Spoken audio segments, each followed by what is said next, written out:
Good morning. I am the Associate Pastor Aaron Burns here at Lord of Life. I'm joining you this morning for our Wednesday devotion. Thank you for our time together. Feel free to leave a comment and let me know you are here in the comment section. I greatly appreciate it.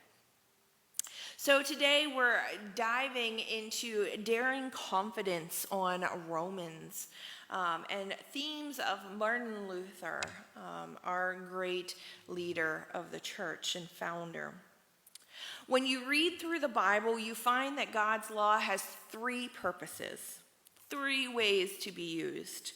One is used to help curb evil and chaos into the world. Laws are put into place to keep people safe and allow justice to happen. Things like a stop sign helps cars not to go crashing into each other. Another purpose of the law is to help believers know what is pleasing to our heavenly Creator. It tells us what is right in God's eyes. And one of those commandments, of course, is do not steal. So we know if something is not ours, we don't try to get it. Instead, God wants us to help our neighbor and keep us honest.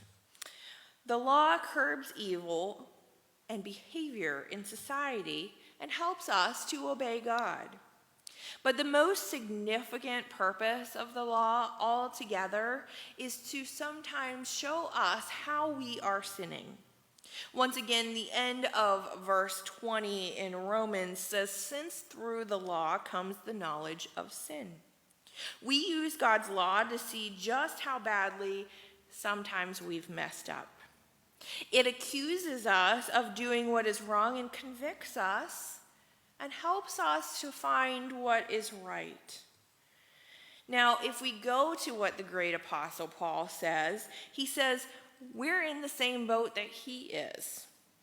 Yes, even though the law shows us that we are sinful, we are not alone. We are all human.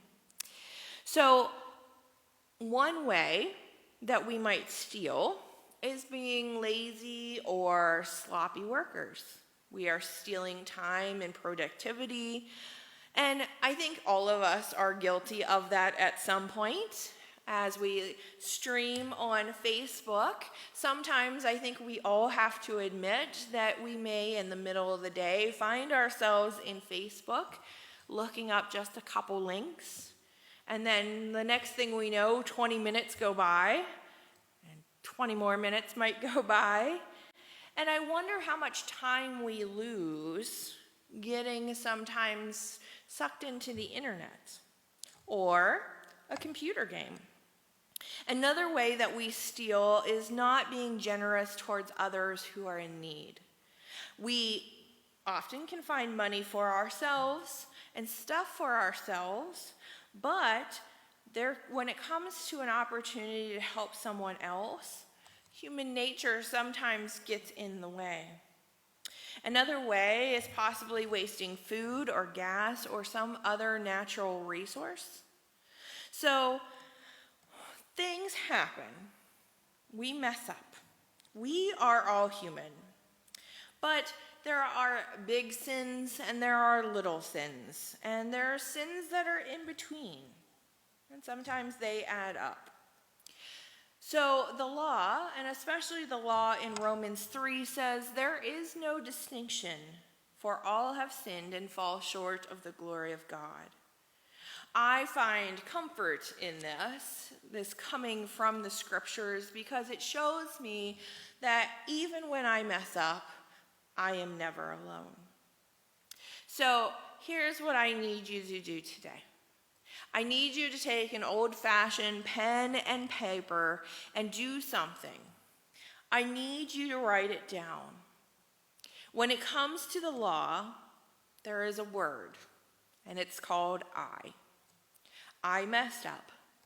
I sinned. I wasted money. I didn't help someone in need. I failed. I was wrong.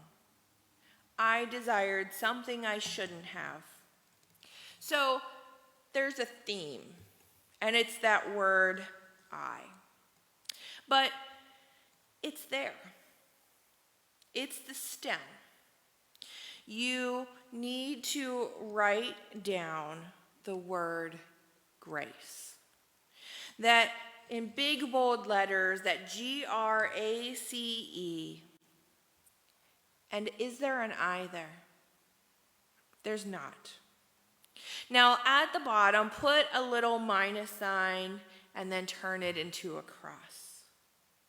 That is the gospel. The gospel gives us grace through Jesus Christ.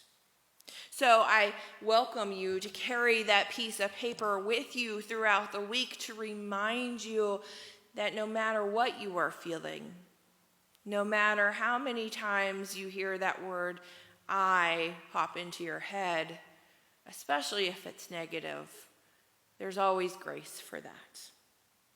The mercy seat from the holiest of holiest is here. So it is important, as we conclude today, that we remember that we are all children of God, that we are loved.